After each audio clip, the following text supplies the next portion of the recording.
Next, from Springfield, we attend a presentation by Mark DePue, Director of Oral History at the Abraham Lincoln Presidential Library, titled Deadlock in the Trenches, The Warfare of World War I. This runs about 1 hour and 30 minutes. Thank you, Alan. It is very much appreciative that you have all come out tonight. It's probably a little bit too hot to be outside today, but I can guarantee even if you were outside, you'd be a whole lot less miserable than the soldiers we're going to be talking about today. Trench warfare has been a kind of a perverse fascination of mine for quite a long time. World War I in general has, and most people who are interested in World War I, that's not necessarily the subject that draws them in. But it has always been a fascination of mine, in part, just like it was for the Civil War. It's impossible for me to understand how the soldiers did what they did over these long periods of time. And what I hope to be able to accomplish today is give you a sense of exactly why they got bogged down in the trench warfare like they did, and what it was like for the average soldier, and the challenges for the generals trying to figure out how to break out of those trenches. I probably have mentioned this in previous presentations, the one I did a couple years ago. I think the First World War is the most important historical event of the last 200 years, since the French Revolution. Most people would think that doesn't make a lot of sense, that it should be World War II or something else. But in my mind, World War II is an extension of World War I. And the revolutions that occurred afterwards, the breakup of several empires after the First World War, the redesigning of the world because of the Treaty of Versailles, explain why I feel that way. In fact, what's been the headline news for the last few years? Things that have been happening in the Middle East. When were those country boundaries drawn? At the end of the First World War. But tonight, it's a little bit different. We're going to be talking about that in a later presentation. But tonight, it's to get a sense of why it was so traumatic for Europe, for France and England and Germany in particular, to have this incredible level of violence and destruction and loss of life like you saw in the First World War. So, very quickly, you probably have seen this slide before if you've been to other ones. This is not exactly the Schlieffen Plan, but it gives you a good idea of what the Germans were trying to accomplish in the initial phase in 1914. The sweeping attack, it was supposed to envelop Paris and crush the French army. But first, of course, you had to go through Belgium. And once you go through Belgium, you have violated Belgian neutrality, and that's what brings the British into the war. So August 2nd, the Germans invade. By August 4th, you have the United Kingdom declaring war. By September 5th, you have the Battle of the Marne beginning to take shape, where the French are finally recouping their losses and regaining themselves and hunkering down for a long fight with the Germans. And that's what they were able to do. September 5th through September 12th, you have the Battle of the Marne. And then after the Battle of the Marne, this is a very, very quick overview for 1914, what you have is the race to the sea. Now, up to this point in 1914 in the fall, what you have is a series of maneuvers on a massive scale, with the enemy, the two sides, always trying to outmaneuver each other and get that particular advantage so that you could attack in the flanks or overwhelm them. Now what you have a solid line and then a series of envelopments, all trying to get around the flank of the enemy. So first the French would try to get around the flanks of the Germans, and they would be able to extend the line. The Germans would try to do the same thing. The French would extend the line, and they kept trying to do that until they got to the North Sea. And at that point in time, you had a solid line of trenches. And the challenge from here on out is for the generals to figure out a way to bust through the trenches, to get into open terrain, because they believed in the value of mobility and maneuver. And you could only win a decisive battle if you could do that. Punch through the lines, get behind, and envelop, make the enemy respond to what you're doing. So we're going to see from 1914 all the way to 1918 this continual struggle trying to figure out how to break out of these trenches. Once that happens and you get to the sea, the obvious reaction then for the soldiers is to dig in. The Germans were really the first ones to dig in. So here's the Germans up on top here. They had the advantage since they had occupied almost all of Belgium and a significant part of France, to include much of its industrial and mining capacity. They chose the best ground, high ground, dry ground in most cases. They could back up until they found that. And they were serious about digging in. Their trenches, especially initially, were much better constructed. Whatever the engineering prowess of the Germans that we normally think of. But I think more importantly, they planned to stay there. They were not going to go back on the offensive for a little while. They knew they were going to have to defend themselves. On the other side, you've got the French and the Brits who are also going to be digging in. Their mentality is quite different, especially the French. Their mentality was, we need to push the Germans, the dreaded Huns, out of the sacred soil of France. They know they're going to have to go on the offensive to do that. So they don't dig quite as elaborate trench systems. All of this is happening in 1914. 1915, you see the armies moving back and forth. Primarily the Germans were on the Eastern Front, going after the Russians in that year. But both the French and the British tried offensives. The French on a larger scale because the Brits didn't have much of an army. We'll get into that in just a second. It became obvious by the end of 1915 that for whatever reason, the defense had the great advantage. And here's a quote that I wanted to share with you here before we go too much farther. The comment that was made by one author in trying to understand why it was that we got to this stage when this incredible era of enthusiasm and excitement and innovation had occurred before World War I. It happened now that we got bogged down in this war. His comment, Max Brooks's comment, the children of the Renaissance in the age of reason and in the Enlightenment ended up massacring themselves in the mud and the blood of the trenches. So in part, it's our job tonight to try to understand that. The thing I want to keep in mind for all of us here as we go forward in trying to understand why the defense was supreme during this war is to try to understand what had happened in the 40 or 50 years before that. If we think in our generation, we're all convinced that we have seen this technological innovation and advance like no other generation in the world had ever seen, we would be wrong. Because the generation that was born perhaps in the 1860s and came of age and were still alive during the First World War, and certainly the soldiers that fought it, they had seen incredible changes. And just to give you a sense of that, we all know that by the Civil War, railroads had made a huge impact on the nature of warfare, and the telegraph had made a huge impact as well. This is the dawn of the industrial age, where we're seeing it come to fruition. What happens after the Civil War? Here's just a few. 1876, the invention of the telephone. That will factor in a big way in trench warfare. Later 1870s, you've got the impact of electricity. And really the innovation that launches it all is the light bulb. Edison is kind of taking advantage of a lot of other inventions, but 1879 he finally comes up with the right filament so the light bulb can last for a long enough time. And think of the impact just of electricity on our lives today and how that changed everything in the world. Here's another one that we sometimes overlook, the growth of the chemical industry, and especially in terms of explosive power. Dynamite's invented in 1866. Smokeless powder. Sounds like a little thing. It's very big for the First World War. 1884. If you recall in the Civil War era, after you fire a few volleys of artillery and especially your rifled muskets, it's hard to see what's going on in the battlefield. That's much less an issue now. Cordite, another explosive, 1889.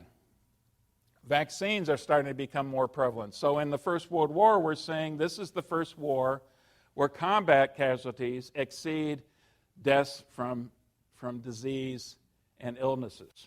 So that's significant as well. Motor vehicles really got a launch in 1886 when Carl Benz figured out how to develop a vehicle that he could produce at a decent scale and then start to sell. Think of the impact that just motor vehicles is going to have on our society today, but even at that time. Photography had been developing over the 19th century. By 1895, it's not just photography. You saw so much more of it in the First World War and capturing so much more of the movement, but you also have motion pictures by that time. And it's a relatively mature industry by the time you get to the beginning of the First World War. Radio, 1902, another huge innovation. Although there's a cautionary tale on radio because it really doesn't impact what goes on in the battlefield until you get to the Second World War. And finally, the one that we always think about, 1903, and the Wright brothers and the first flight. And that's certainly going to change how warfare is as well.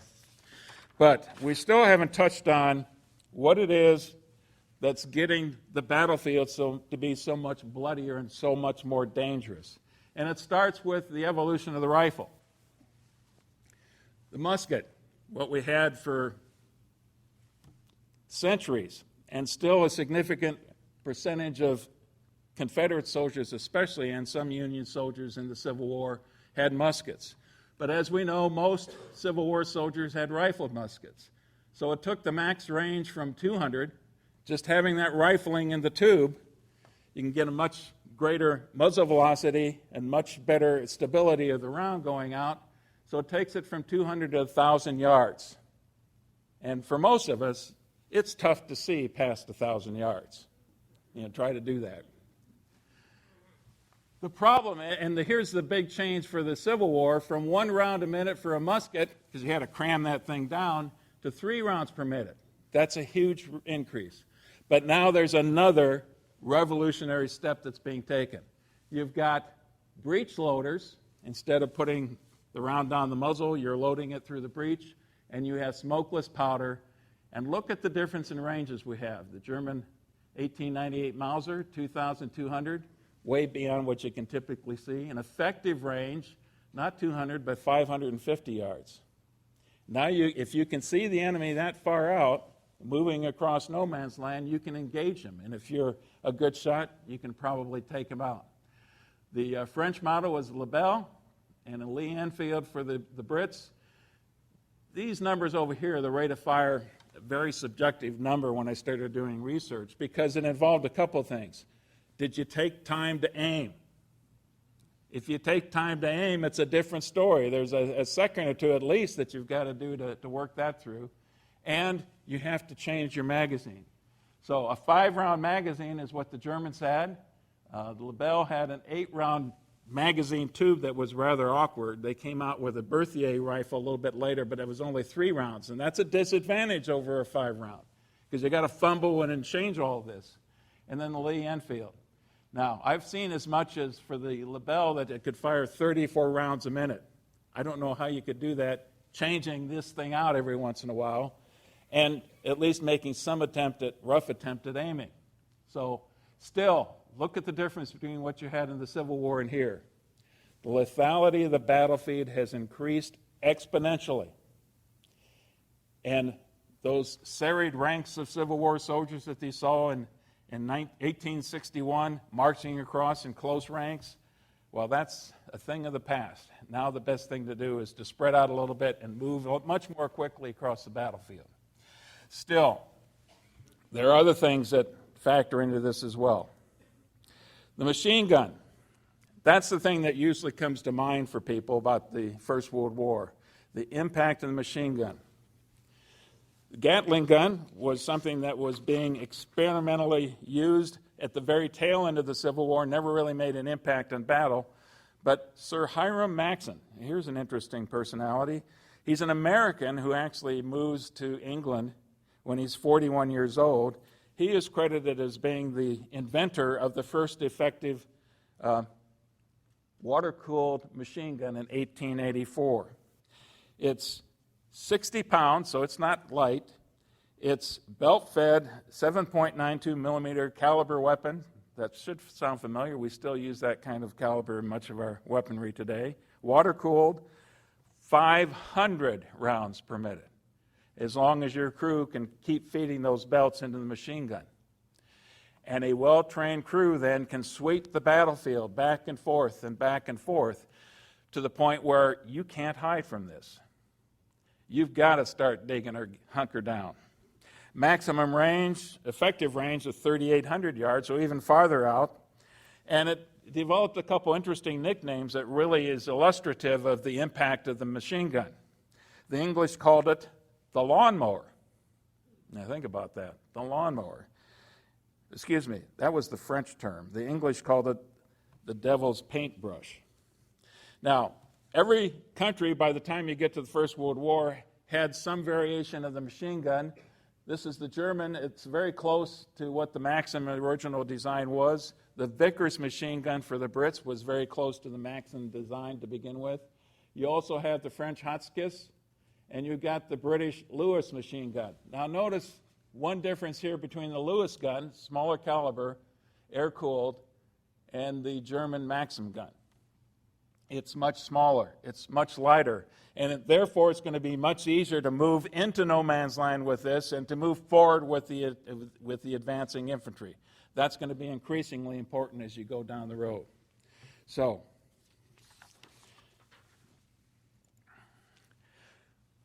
here's the real killer of World War I, and we sometimes lose track of this. Now, you'll have to forgive me, my early profession as a field artillery officer might show through on this. Improvements in artillery. It's staggering to think of the impact on this one. Artillery kills something like 60% of the casualties in the First World War. Rifled artillery, much like rifled firearms, it's going to have a big impact on the range and the muzzle velocity. You have breech loading. Instead of having to load through the barrel, you're loading through the breech. You have encased ammunition. Instead of putting a ball in and then a piece of powder behind that as a separate action, you can have it all in one encased. The bullet, the primer, the propellant is all in one encasement. And that's going to load much more quickly. You also have time fuses. It's a little bit early in the development of it. There's going to be a huge problem for the Brits later on. But this is something that is certainly achievable by the time. And what you want to do is to have an airburst so that shrapnel flies and kills the enemy as they're moving across open fields. Smokeless powder. And here's the big one. The last two are really the big ones. Recoil system. You think about, if you're watching an old Civil War movie and they're halfway accurate, you see the artillery round go off, and there goes the cannon backwards. And then they have to haul it back up again to put it into battery, put it back into position. And how accurate is it going to be the next time? Is the round going to land anywhere close to it was the first time? That's the challenge. The French were the first ones to really develop this with the 75 millimeter gun that they've got right up here. And you've got this pneumatic brake recoil system. So a mixture of oil and air, and the round is loaded, the round is fired, and that causes the recoil to occur. But because of the pneumatic system, it comes right back into battery again, almost immediately. This took an awful lot of time and development. This took a lot of different people working on that kind of a concept, but it was absolutely revolutionary after they achieved it. In fact, if you know anything about the Dreyfus affair, which roiled French politics for a decade or more, the core of that whole incident was the possibility that the Germans were getting this secret about the recoil system, some of the pieces of the recoil system. That's how important the French thought this was. Now, a good crew could fire this weapon 6,500 meters was the range, approximately 4+ miles in range, much farther than a typical Civil War cannon could fire at the time. Half the range if it was a time fuse, but that's not a problem. You're going to land those in no man's land typically. But here's the interesting part. the max rate of fire was determined to be 30 rounds per minute. In other words, you pull the lanyard, the round goes out, it immediately comes back into battery, you open the breech, you slam in another round, and just that quick. And if you have a trained crew, you can really put down a lot of firepower very quickly. That's part one of this new incredible revolution in artillery. Part two is the indirect fire. Because now with the range that you had in these weapons, and some larger caliber weapons had a greater range, you're not right on the front lines. You're a mile or so behind the front lines. You can't see where your rounds are landing. So you have to have somebody, a forward observer, some way of figuring out where the round has landed. And then you've got to pass that information back to the firing battery and let them know, adjust to left, go out farther in range. In artillery lingo, that's quadrant and deflection. Quadrant for range, deflection for moving it left and right. And it gets to be a very scientific way that you're passing that information back. If you're in a fixed position, you've got telephone wires that are hooking the front line positions with you. But again, how far can you see from the front lines? Maybe a kilometer. Maybe it's tough to even see that far, what's going on. So we're going to find out a little bit more about that in the future. One of the authors I read about the improvements in artillery made this comment. Firepower, artillery firepower, had increased exponentially in range, accuracy, and lethality. But battlefield communications had not improved since Julius Caesar invaded Gaul. It's a little bit of a stretch. You had the telephone, but that's not going to work once you advance into no man's land. And again, more on that a little bit later.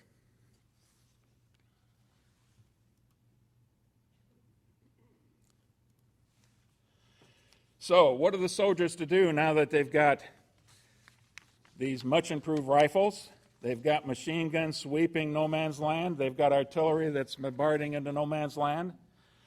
They dig in. And here's a little quiz for the audience here. What do you suppose these German soldiers are looking for?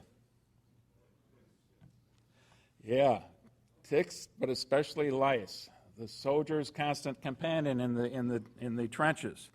So I'm not going to talk too much about this, but I want to paint a picture, if you will, for what life is like for these soldiers. And in many cases, they're living here for days or weeks on end in the trenches. Maybe not in the first line trenches, but in the trench system someplace. They have a couple constant companions. Rats are a huge problem. You have lice and obviously nits.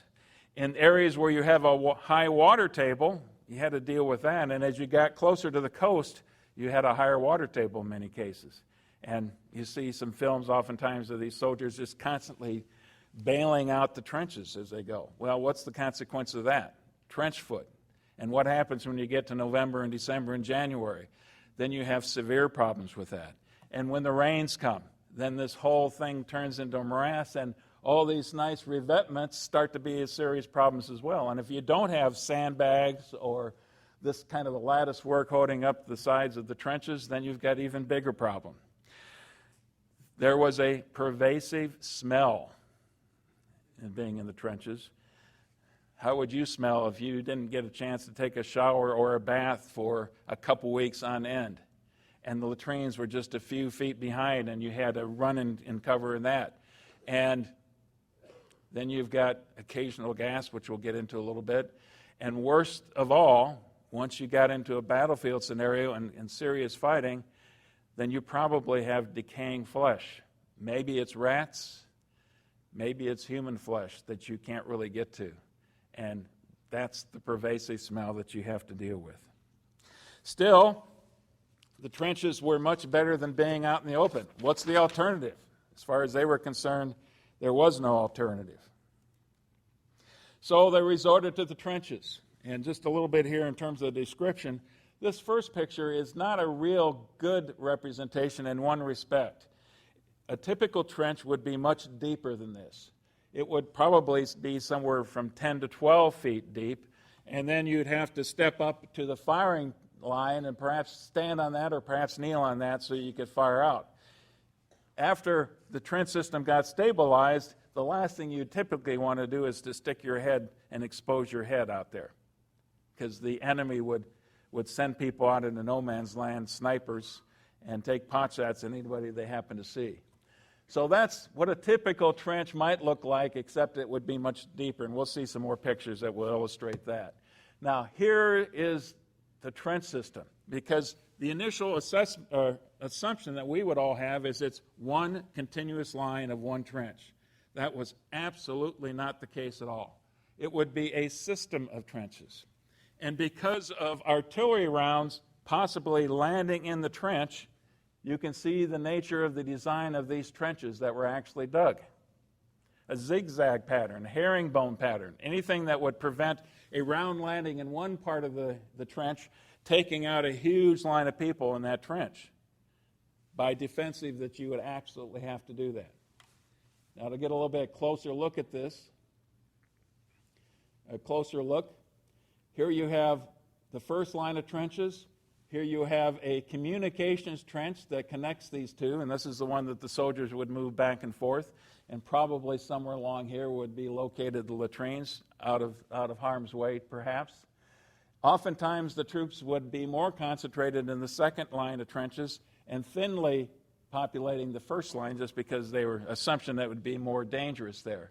You also see a communications trench, a sap that's going out into no man's land, and this is most likely a listening post here. And it's subtle, but anybody guess what these three lines might be right here? That's your bands of barbed wire, correct. And that was another feature of the First World War. So on the left, that's the kind of defenses you would have at Petersburg. And for those of you who were participating in the Civil War presentations, you know by the time you get to 1865, it's trench warfare, because even the lethality of the weapons at that time. And how do you slow down the enemy? You have abatis or something like this, or a line of sticks in the ground trying to impede the advance. You didn't have to worry about that in World War I with the invention of barbed wire. Of course, an American invention. Why was it invented? For farm use, for ranching use. It was first used in warfare during the Spanish-American War. It was used in the Sino-Soviet War, between the Sino-Japanese War, Sino-Japanese War in the early 1900s. And during the Boer War, the British actually used it for concentration camps. So it had a multiple ways of being used, but it really found its use during the First World War as well. And here's the challenge. Let's say you are crossing no man's land, and then you encounter these kinds of obstacles, and you get hung up in the obstacles, and not too many yards away is that German machine gun firing away at you. So a huge problem, and what to do with the wire, how to get rid of the wire before you actually advance in the first place.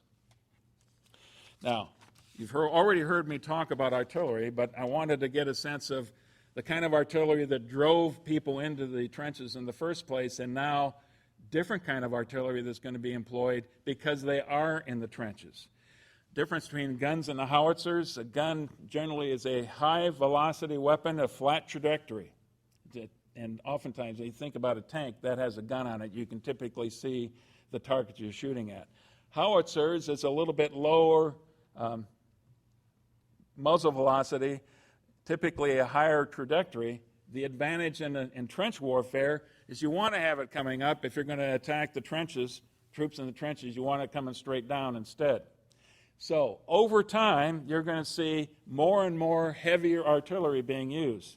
Here is the British 8-inch. Certainly the Germans had their equivalent of field howitzers of that scale. The Germans also, because they started the war with the assumption that they had to take out major fortifications in Belgium and France, had developed these huge siege weapons. Well, you can't put that behind a bunch of horses and drag it along. You have to maneuver it around with probably in a rail line in almost all cases. And that means it's not going to be moved quickly. But if you have a very stable front, this is the kind of weapon you want to be able to use more than anything else. The Germans start the war with a big advantage in the number of machine guns per unit, and especially in the number of heavy artillery that they had. Now you've got a weapon that can go after troops in trenches, go after bunkers. And both sides didn't just dig trenches, they dug bunkers. And again, especially the Germans, they dug a very elaborate system of bunkers that they would hide in during an enemy artillery barrage until the end of the barrage, and then they'd come out of the bunkers and man the trenches afterwards. So, that's what you've got here. And counter battery fire. In other words, you'd rather take out the enemy's artillery before they blast you. And that takes a level of sophistication, knowing where the enemy artillery is. How do you possibly see where the rounds are landing in the first place if the enemy batteries are a mile behind the front line trenches? We'll get to that in just a minute. Here's another way to make life very miserable for soldiers during World War I, and that's gas warfare. Tear gas was the first used in 1914 on a limited scale on the Russian front. By 1915, the Germans had developed chlorine gas. It was a visibly greenish cloud moving across the battlefield. You could see it coming, which was something of an advantage, obviously, but it would be very intimidating. And when it was first employed, it terrified the Brits that was being used against at Ypres. I think that's how you pronounce it. It's wipers, I think is how the Brits actually pronounce it. It's a French word. Anyway, in Flanders area. And the Germans weren't really prepared to exploit the advantage they had from that first deployment. But then everybody starts using it afterwards. Chlorine is nasty stuff, but it's not quite as bad as phosgene, which was also developed and employed first in December of 1915. And it had a different smell than the chlorine gas did. And the disadvantage and advantage both at the same time. It really didn't take effect. If a soldier was contaminated with phosgene, it didn't take effect for about 24 hours. So they could resist while the gas was first being employed. But once it kicked in, because of that, then actually most deaths due to gas during the First World War are due to phosgene.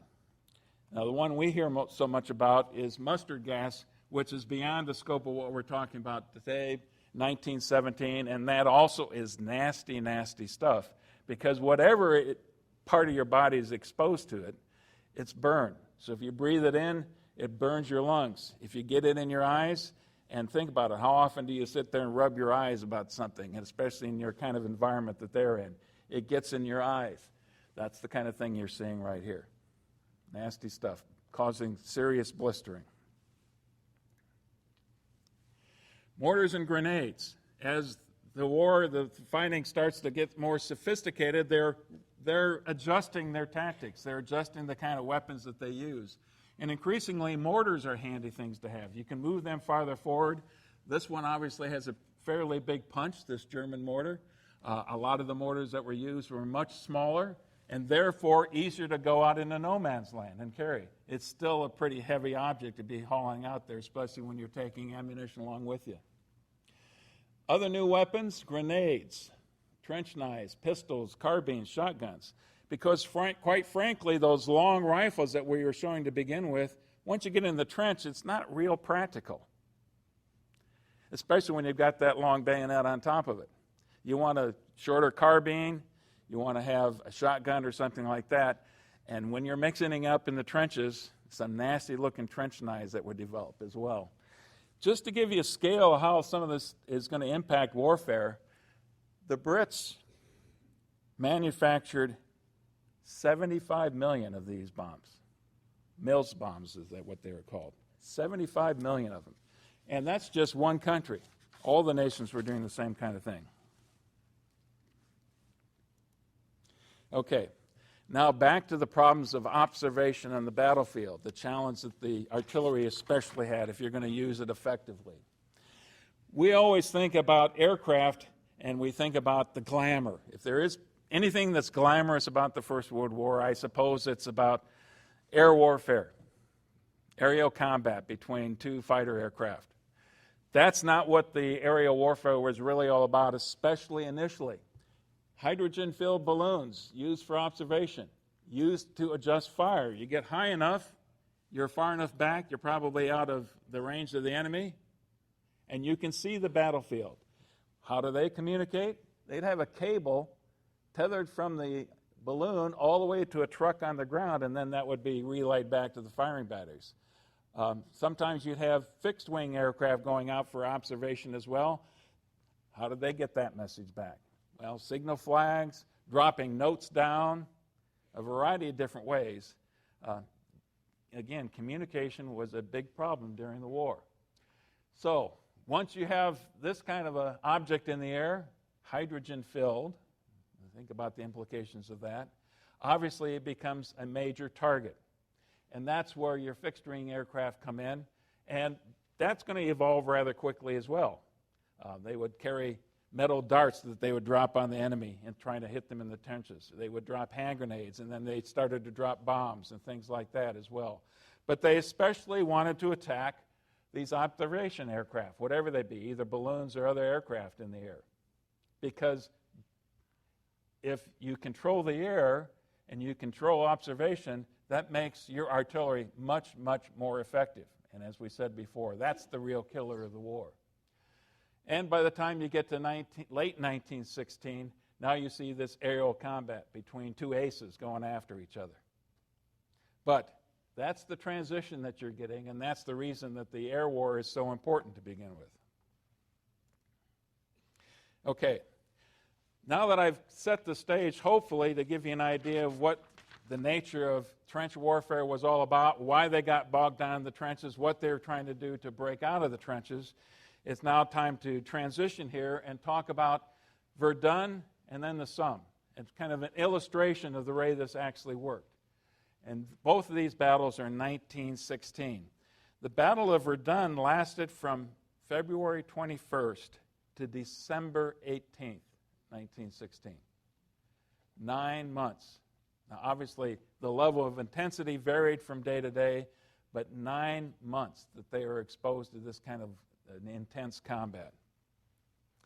And Verdun, if you're a Frenchman, especially a Frenchman of that period of time, was both a battle that you took intense pride about because the French ended up being victorious. I guess they could describe it that way. But also incredibly painful experience because of the level of casualties that they experienced. And this map here illustrates better than anything I know just how futile this combat was. You see the two shaded areas. In the south, this is where the Battle of Verdun occurred. It's going to be a German offensive in 1916. We'll get to the details here in a bit. But look how little terrain actually changed ground after 9 months of combat. And actually, the Germans gained that, and then they lost it again to the French in most cases. And for the Battle of the Somme, which isn't quite as long, but even more deadly, you can see how little terrain actually changed hands in the Battle of the Somme. In the grand scheme of things, it was minuscule. You start to wonder then, if you're your average soldier, the futility of what you're doing.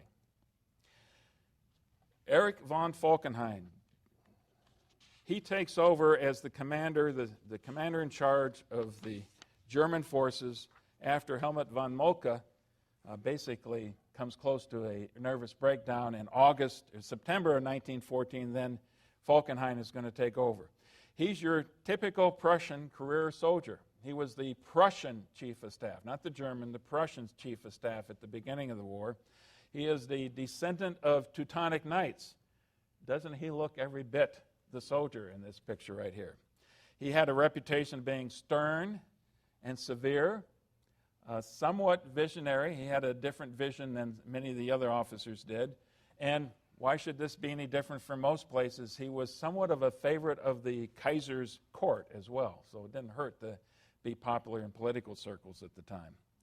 He thought that the war had to be won in the West, that you couldn't win it against Russia because such a vast amount of terrain that you had to conquer in Russia that the whole German army could get swallowed up there. It had to be won in the West. And the target was probably the French. If you could figure out a way to take the French army out and then isolate the Brits, well, how do you do that? He did not necessarily believe that you could have a breakthrough. His experiences in the East, and especially seeing what had happened in the Western Front in 1915, led him to believe that that would be very, very difficult. What he decided then to do was to find a spot on the map that the French people and the French brass would have so much, what's the right word to use here, that they would value so much that they would never want to sacrifice it, that they would bleed themselves white defending that spot on the map rather than turn it over to the Germans. And what Falkenhayn found was Verdun, a old fortress city dating back into the early 19th century. It was one of the fortresses that the Germans had actually conquered in the Franco-Prussian War about a couple generations before. It was a point of intense pride for the French people as well. And so, on a very narrow front, what Falkenhayn plans to do is to mass his artillery, especially his field artillery, and then punch his way through with that field artillery and have the French army then bogged down in this fight at Verdun. Now, there's a lot of debate in terms of exactly what his intentions were, because he wrote about this afterwards in his memoirs, and he kind of wrote about it from the perspective of what had actually happened, trying to argue his case. But I think there is some merit to the things that most historians would believe in terms of having this massive fight of attrition, that maybe he didn't even want to seize Verdun city itself, that wasn't important, because if you seize the city, then the French would back away, and they wouldn't keep committing forces to that. The key was to have the French keep funneling their troops into this fight. So here is a quote from his memoirs after the war that Falkenhayn wrote. If we succeed in opening the eyes of the French people to the fact that in a military sense they have nothing more to hope for, England's best sword would be knocked out of her hand. To achieve that object, the uncertain method of a mass breakthrough, in any case beyond our means, is unnecessary. We can probably do enough for our purposes with limited resources. Within our reach, behind the French sector of the Western Front, there are objectives for the retention of which the French General Staff would be compelled to throw in every man they have. If they do so, the forces of France will bleed to death, as there can be no question of a voluntary withdrawal, whether we reach our goal or not. So a little bit more specifics on this. As far as heavy artillery is concerned, the Germans are going to devote 542 heavy guns, large caliber guns, some of these as large as the Big Bertha we saw in the last picture. 306 field pieces on this very narrow front, so 1,300 guns altogether once they had everything lined up. They had some 420 millimeter mortars, the Big Berthas. They had 15-inch naval guns that they were bringing in on rail cars. And they had 305 millimeter mortars as well. They also established air superiority for the reasons I had just talked about. So they could dominate the skies and they could dominate the observation, make their artillery that much more effective. Stormtrooper tactics. They are starting to evolve different tactics and employing smaller level units, not company or battalion-sized forces moving across together, but smaller groups of squad or platoon level, anywhere from 10 to 40 people, moving across the battlefield, highly skilled, trained to maneuver, given more initiative than the average infantryman would be so they can respond to the situation they see, and especially go after the strong points that are identified. They had a new weapon as well. They had flamethrowers that they introduced in this battle. And there's another very terrifying weapon if you're on the receiving end, to see that tongue of flame coming towards you also.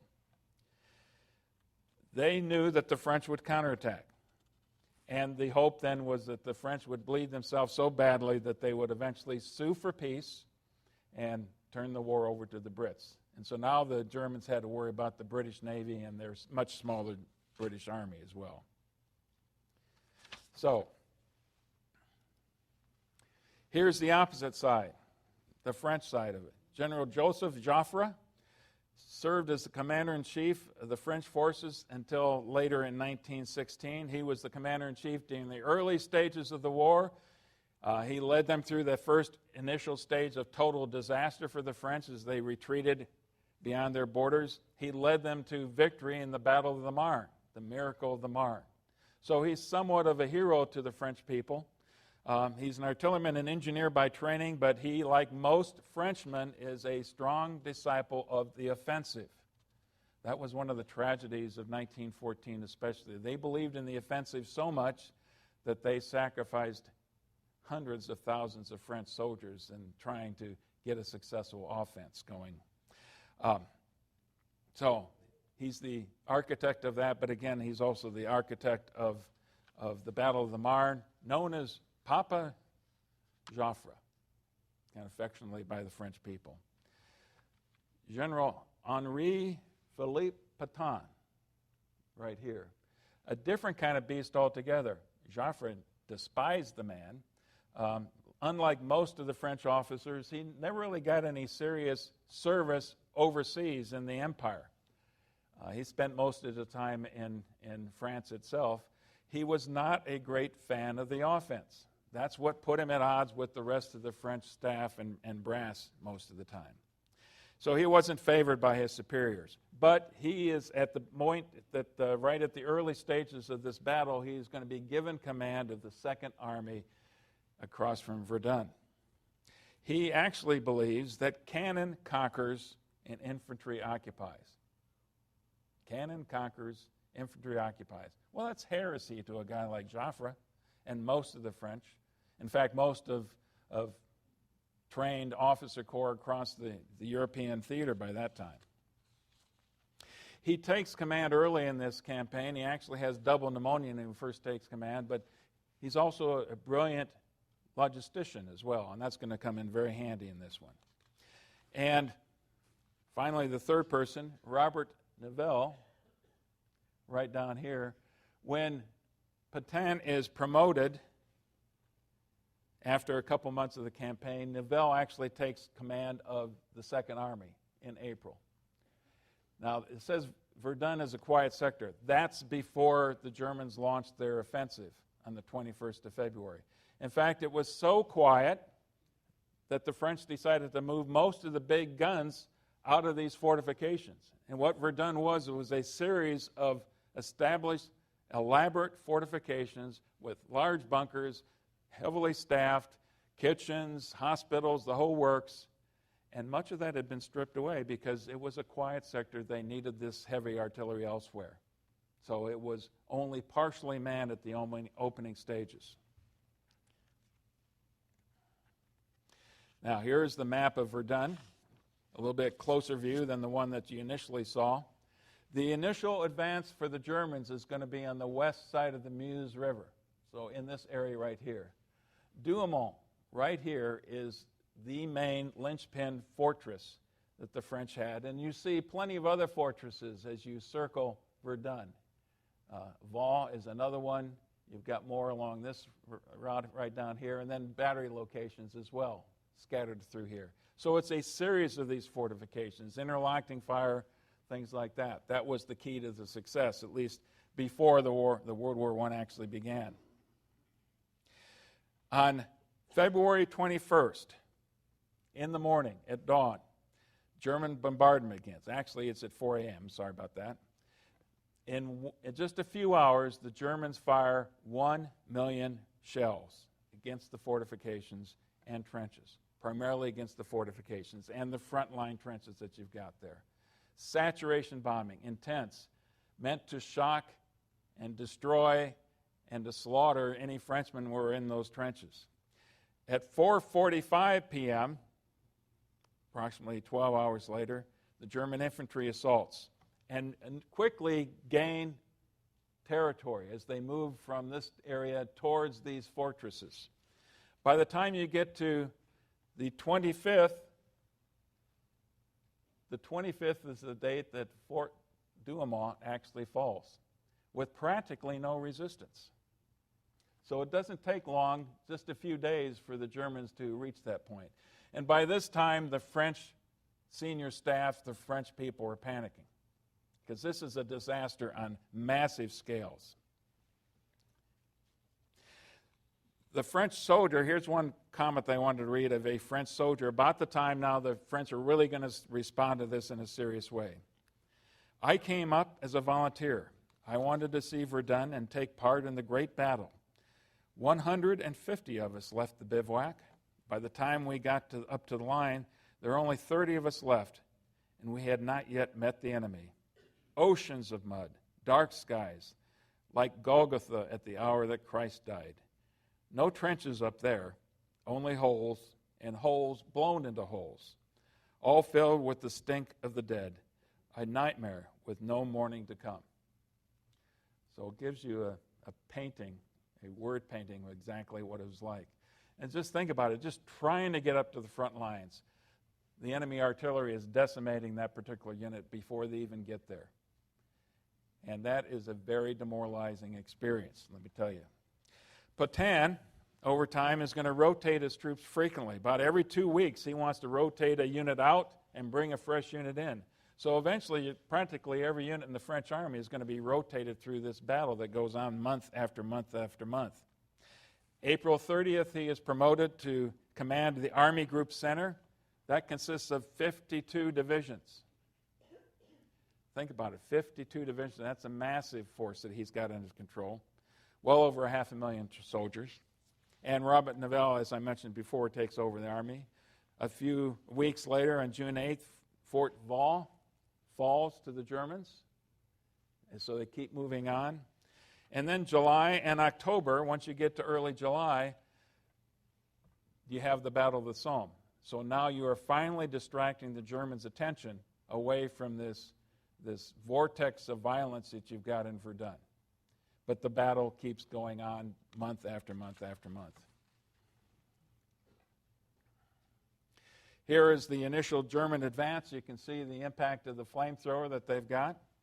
I certainly wouldn't want to be on the receiving end of that. The Sacred Way. This is part of the legend of the Battle of Verdun. Some debate about when that particular phrase, the Sacred Way, actually was coined. Was it during the battle or afterwards? But it was the name for the absolutely crucial supply line. There were rail lines that were eventually being able to be constructed, but primarily it was this road that they were funneling troops and supplies back and forth. And we're talking about on a massive scale, way beyond what we had experienced in the Civil War. We're talking about hundreds of thousands of troops that had to be maintained in those frontline locations. And you can see some of the troops waiting to head up, some of the troops heading up, some supply lines coming in as well. The French poilu, that was the image of the French soldier at the time. He looks older, doesn't he?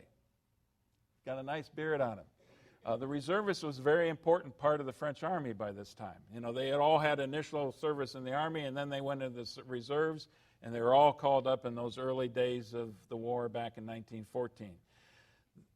Poilu, if I'm pronouncing it correctly, stands for the hairy one. That was the name that they had for their soldiers. So you had doughboys, you got Tommies, you got the Huns, you got the hairy ones, is what the French were called.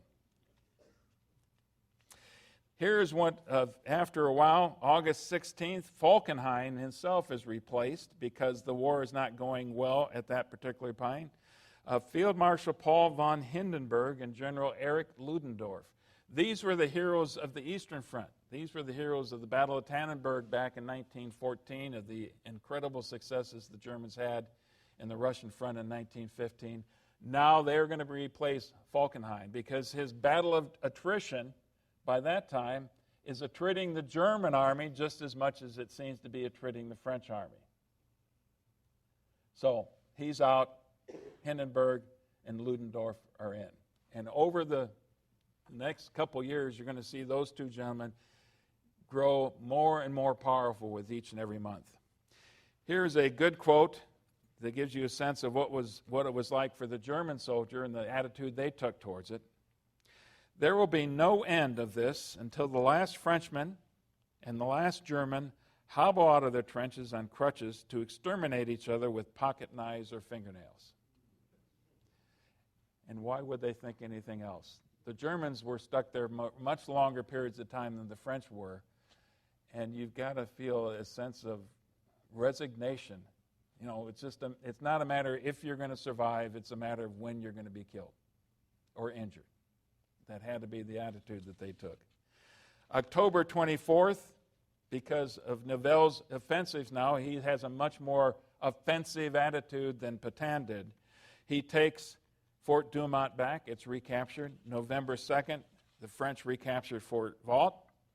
And by December 15th, the last major push there, 8 French divisions attack. The battle ends with something like 11,000 Germans surrendering.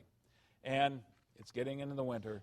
And finally, the Battle of Verdun comes to an end. So here's the cost. Here's what it looks like. Here's Fort Douaumont at the beginning of this campaign. Here it is after it's been seriously bombarded, probably sometime during the point in time when the Germans took over that particular fortification. And the Germans occupied in force after that. So you can barely recognize the terrain. But 40 million artillery rounds later, many of them centered at these fortresses that were so contested. Here's what it looks like. And you start to look at that and you try to figure out what it's like for an infantryman to try to run across that terrain. And you start to realize the serious challenges they had in trench warfare. Total involvement, something like 1,140,000 Frenchmen, anywhere from 75 to 85 divisions had cycled through this particular battle. Over 1.25 million Germans from 50 divisions. They tended to stay longer when they did. And now we get to the point of trying to figure out the casualties. And I found trying to determine casualty rates for the First World War even more challenging and frustrating for me than for the Civil War.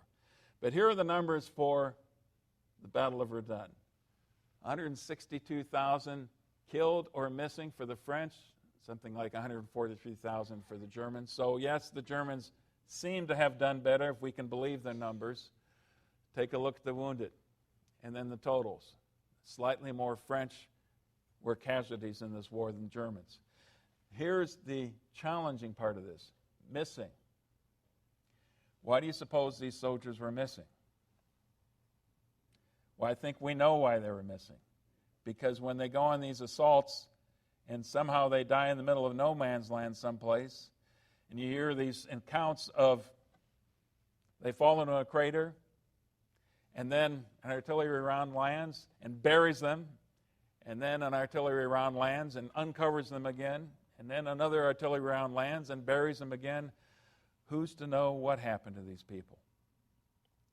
And imagine the anguish then if you're the loved one back home and they don't know what happened. But you can guess. I mean, your imagination dreams up the worst for you. That's the horrors of Verdun, and that's why it has such a psychological impact on it. So having laid out what Verdun was like and having laid out what trench warfare in general was like, I want to kind of go through an anatomy of a battle, and then we'll turn our attention at the Somme itself. And this picture illustrates the kind of destruction that you get with that level of bombardment. So first you have the artillery preparatory fires in the early stages before the initial assault occurs, and its goal is to cut the enemy wire. Now you have to depend on your artillery to do a couple things. This is generally the smaller guns, the 75 millimeter guns, the British and the German equivalents of that. You have to have a good air burst. It's got an air burst at the right elevation. If it's too high, it scatters too much and it's not going to have the impact you want. If the round impacts, you got this nice explosion, but generally what happens is it kind of tosses the wire up and it's still there. So it has to be You have to have good munitions, and you have to have good officers and NCOs who can adjust that fire and make sure it's effective in the first place. And those are two huge ifs. Once you've got that, you generally also want to have the artillery hit the trenches to try to destroy the enemy in the trenches, to try to destroy the enemy in their bunkers, and hopefully they'll never even emerge in the first place. There will be empty trenches or filled with dead by the time you attack. The trench line oftentimes is gassed to push them out as well. And gas can work both ways. I don't think you want to be an infantry advancing into an area that has already been gassed unless you're absolutely prepared. So you have the infantry that then begins to advance, and let's say that, let's be optimistic, and the infantry occupies the enemy trenches. In the meantime, you've crossed this area. And look, they had to build this road after they crossed it. You can't bring any field artillery. Even a 75 couldn't have crossed that battlefield until you had some major improvement of the engineers going out there. Imagine being the guy who is the signalman or the wireman who's got a roll of wire that he's hauling across the battlefield to try to connect the frontline troops with the commanders back in the trenches or maybe a mile behind the trenches so you can inform the general officers what's going on. And what do you suppose happened to the wire that's laying on top of the ground? Of course it's cut. And that's why you hear lots of different variations, signal flags, carrier pigeons, but especially runners. One of the most dangerous jobs in the First World War, running back and forth, delivering the messages of what's been happening in the combat, because communication has absolutely broken down. And that's going to be a huge problem. So, especially in the case of the Germans, it was part of their tactics, standard procedure, that if you get attacked, then you stage a counterattack. And of course, it worked both ways, but the Germans were especially good at it. So you can anticipate, you attack, you seize the enemy trenches, and boy, you better be ready for that counterattack because you know it's coming. And if you've only gotten half of your force or a third of your force in those trenches in the first place, what's likely to happen? Your attackers are forced back. This is the pattern that they got to by the time you got to 1916. How do you break through? And it's not just one line of trenches. It's not just two line of trenches. In most cases, it's more than that. You might be able to break through one line of trenches. Then you still have the huge problem of what to do with the other two lines, or the other line.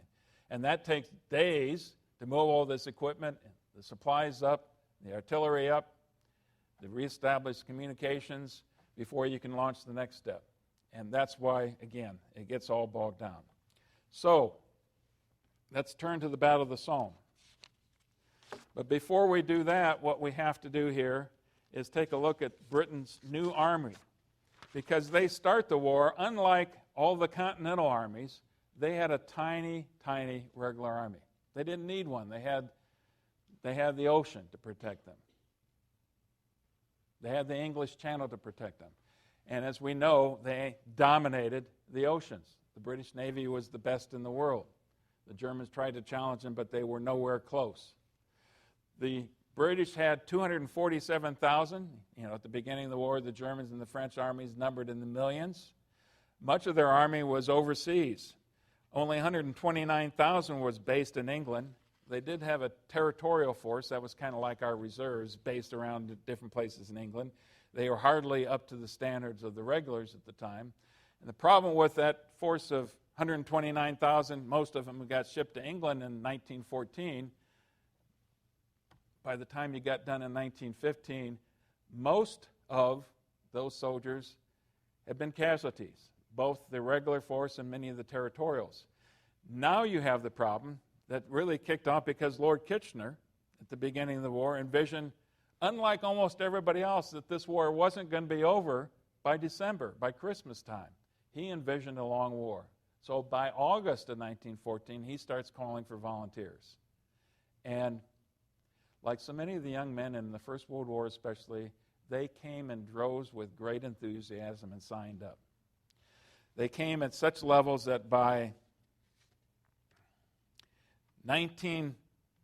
by 5 months, just by the end of the first year, 1914, 1 million Brits, Englishmen, had signed up and volunteered.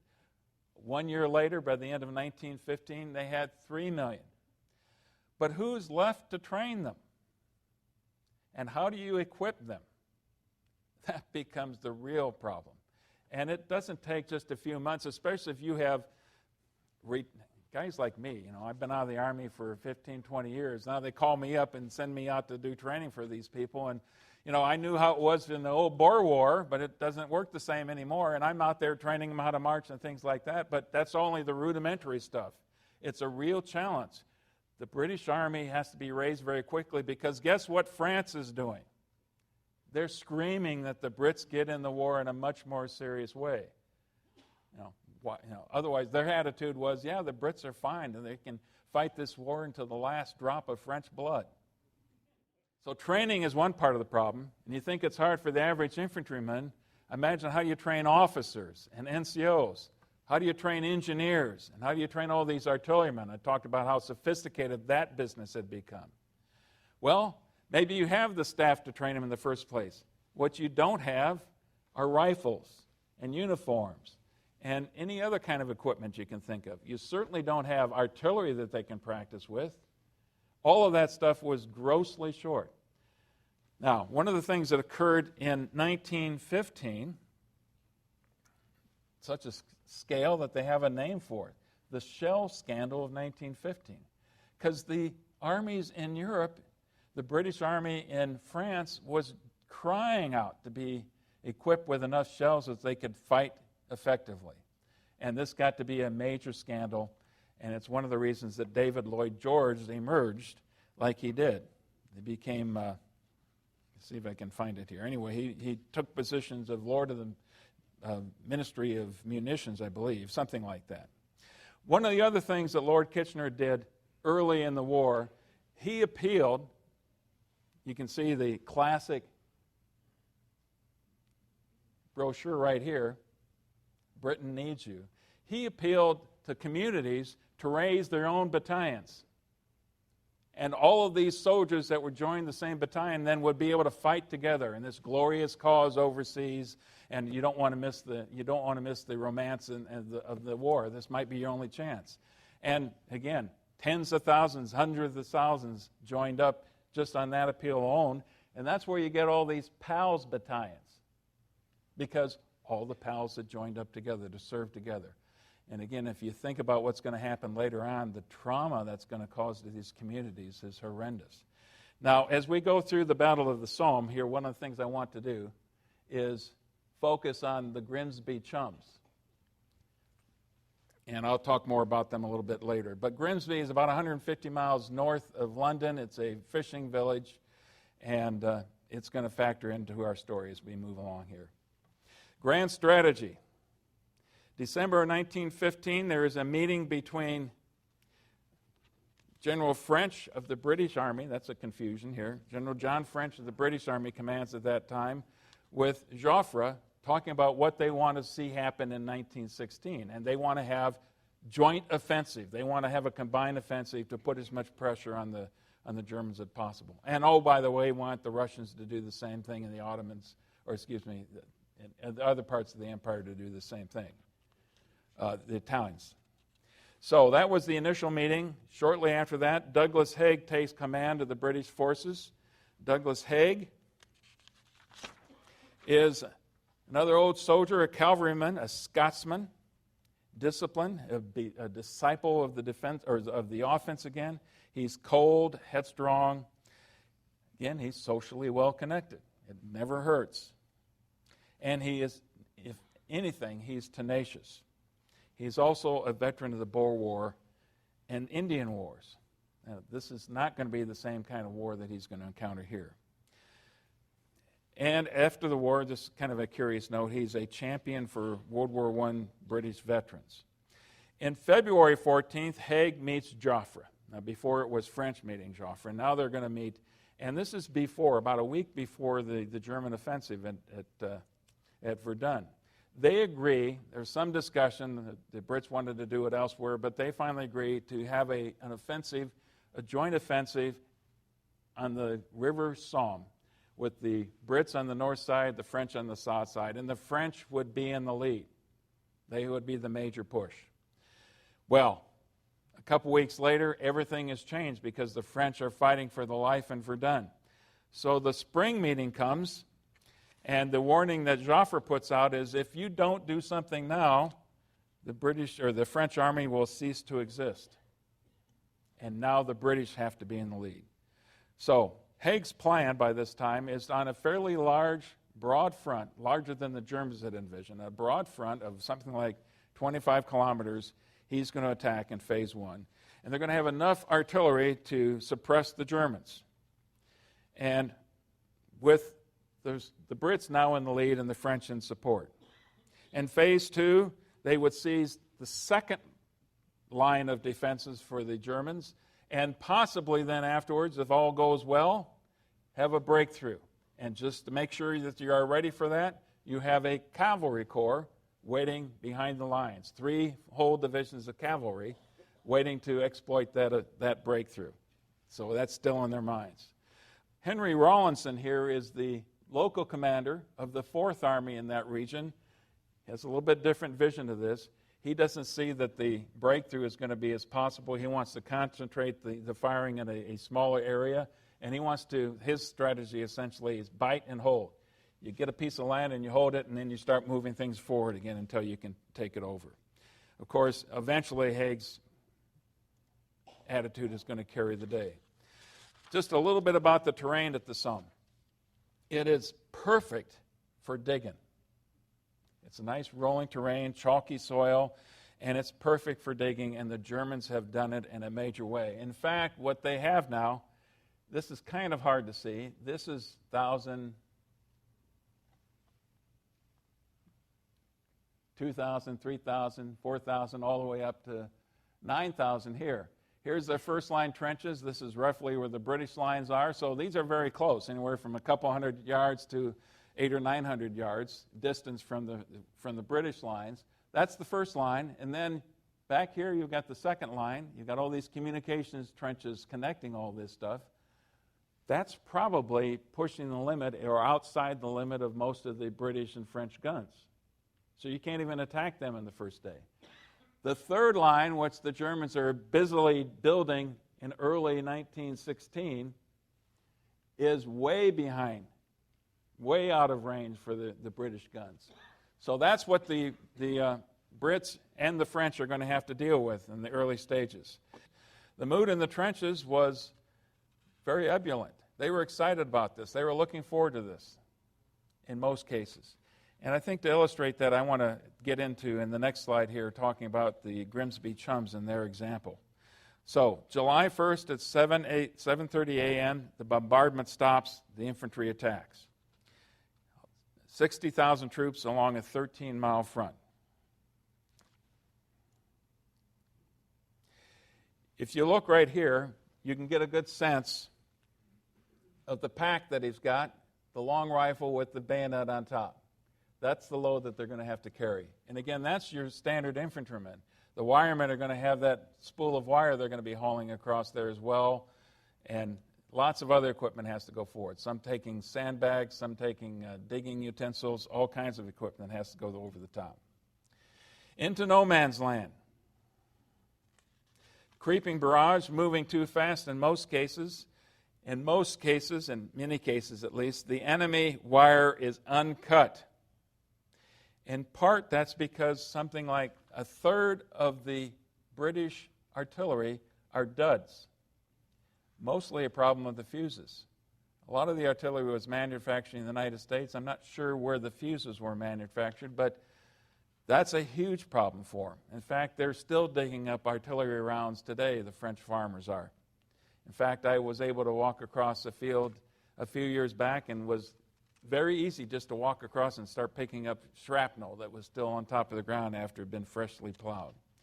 What was the experience of the Chums? Well, here's their experience. 4:30, the Chums eat their breakfast along with the issue of rations. 5:30, they move forward to their jump-off positions. And at 6 o'clock, they're in the positions and they break into song. Gives you a sense of their attitudes at that moment. And includes little ditties like, I Love the Ladies. Maybe some of the songs that we heard as we came in here. 6:25, the artillery preparation intensifies. And at 7:28, approximately an hour later, a huge mine had been tunneled by the engineers underneath the German lines and packed with 24 tons of high explosives underneath the German lines. Think about the crater in the Battle of Petersburg, but only much bigger. That huge mine is detonated 2 minutes before they're supposed to attack. Huge explosion. See this mushroom cloud of dirt and clay being thrown into the air. The only problem is it was short of the German lines. And it was 100 yards wide. Now it becomes nothing but an obstacle for the troops as they move forward. 7:30, companies A, B, and C go over the top. In 4 lines, they advance. They go 10 yards, they drop. They raise up again, they move another 10 yards, they drop. But as they go far enough, some of the soldiers start to realize, well, they're dropping and they're not getting up. And they're not getting up because they've been hit. The great assumption that the Brits, all the way up the chain of command, had was an absolutely falsehood. The Germans were in their bunkers, they emerged from their bunkers, they manned their machine guns, and they were able to call in the artillery, and it became a killing field as far as a lot of the British troops were. Yet, just like clockwork, 9 o'clock, D Company goes in advance, just like they had planned in the first place, experienced the same thing. Only a very small number of chums actually made it to the German trenches, and eventually they're going to be repulsed. Most of the rest, they lay injured in no man's land, or they managed to make their way back to the friendly lines. And in many cases, they didn't make their way back to friendly lines until darkness had occurred. So that was the experience for the chums and much of the rest of the British Army. So let's get a flavor again of some other quotes that here. This one, a German. When the English started advancing, we were very worried. They looked as though they must overrun our trenches. We were surprised to see them walking. We had never seen that before. I could see them everywhere. There were hundreds. The officers were in front. I noticed one of them walking calmly, carrying a walking stick. When we started firing, we just had to load and reload. They went down in their hundreds. You didn't have to aim. We just fired into them. If only they had run, they would have overwhelmed us. And from the British perspective. The trench was a horrible sight. The dead were stretched out on one side, one on top of each other, 6 feet high. I thought at the time I should never get the peculiar, disgusting smell of the vapor of warm human blood heated by the sun out of my nostrils. I would rather have smelt gas 100 times. I can never describe that faint, sickening, horrible smell which several times nearly knocked me up altogether. So, July 1st, that's the day of this. I think most Brits would, if you were to ask them what the saddest, the most forlorn day in their history of that long country, that ancient country, they would say it's July 1st, 1916, the first day of the Battle of the Somme. The Third Army results in the northern portion basically ended up in failure, but the casualties were rather low. But you get here from this region right here all the way down to the road here between Albert and Bapaume. This is where the casualties for the 4th British Army were horrendous, absolutely horrendous. Below the road, this region right here, the 13th Corps attack was much more successful. And when you get down to the French sector, who had a lot more heavy artillery and a little bit more sophisticated infantry tactics, they did much, much better. So the decision is made by Haig and others. Let's reinforce success. Let's move our future attacks through here. But the decision has to be made. Do we continue the attacks? Just like in the Battle of Verdun, they didn't really feel it. I don't think they felt like they had too many choices. They were getting a lot of pressure from politicians in London and especially a lot of pressure from their French allies to continue the attack, to take the pressure off the Verdun. And so they decided to attack. Now, casualties for the 4th British Army, 19,240 killed in one day. And you add in the rest of the Brits, you got close to 20,000. 57,400 total casualties of about 100,000 that were initially employed. That's a huge percentage. The French casualties, something like 1,590. The Germans, the numbers vary widely in the German case, but maybe 10 to 12,000 casualties. One particular battalion suffered 684 casualties, 91%. The Chums lost right at 60%. 15 officers dead or missing or wounded, 487 men altogether, so horrendous casualties. But one of the problems, and again, this is a communications breakdown, what do the generals think the casualties are at the end of day one? 16,000 dead, maybe. And the expectations were this is going to be bloody, we're going to lose a lot of people, but 16,000 is what they thought. It would take days before they'd be able to sort all this out. So yes, they would continue the assault. And one more quote here from a private from the 4th. On the far side of no man's land, I found the German wire cut, but only 3 of our company got past there. There was my lieutenant, a sergeant, and myself. The rest seemed to have been hit in no man's land.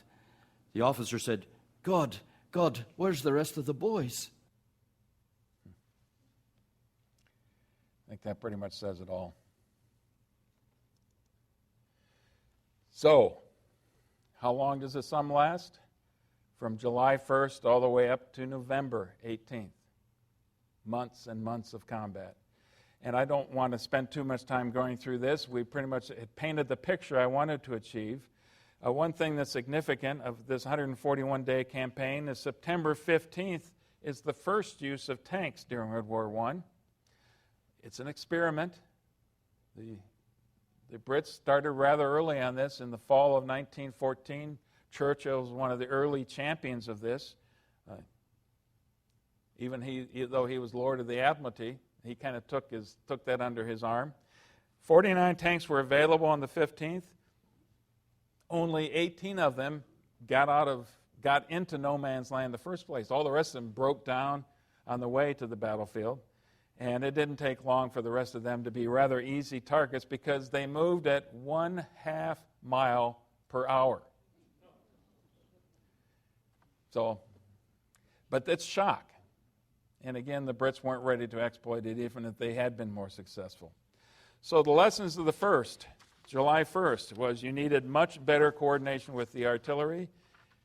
You needed much better observation capability. You had to solve the communications problem. That was a conundrum that they never really got a good handle on.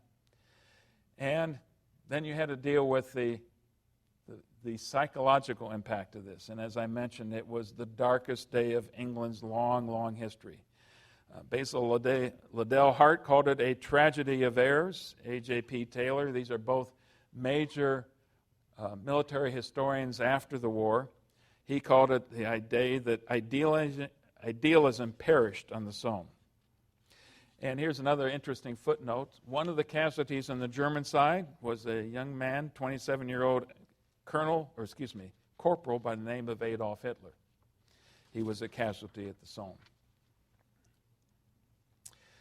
Now, I hesitate to even put these casualty figures up because when I started to do the research, the casualty numbers were just all over the map. But I wanted to give some sense of the scale of the loss and the impact that this is going to have on European society for generations afterwards. Just on the Somme itself, for that 5-month campaign, 415,000 Brits, 202,000 French. The numbers for the Germans, anywhere from 430 to 650,000. Who knows? So, well in excess of 1 million casualties for the Battle of the Somme. And I started thinking about why the numbers were all over the map. Well, did they include prisoners of war? Did they include missing? We talked about the missing that were in these battles. Did it include a person being injured in July, coming back to the battle, being injured again later on, or being killed later on? How do you count this stuff up? So I offer those cautionary tales for these numbers.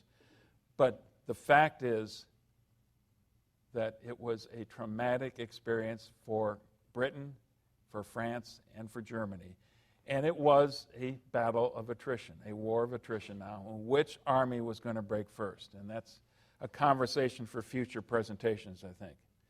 Now, you see the cemetery at Val. I've actually visited that cemetery. What's in that cemetery? 72,246 missing British Empire servicemen who died somewhere between 1916 and 1918 on the battlefield of the Somme. That's 72,000 people who couldn't be identified, just found on the battlefield. I'd like to encourage you to get a real sense of it in a different kind of a format with what I consider the classic film of the First World War. And even though it came out in 1930, it stands up incredibly well. All Quiet on the Western Front, that shows July 26th, right here in this theater again. Very brief introduction, and then we'll have a chance to see a movie that was so powerful that the Nazis banned it from theaters. Because, like every First World War movie, it's an anti-war movie. How could it be anything else? Thank you very much for coming here tonight. And give credit to our narrators as well.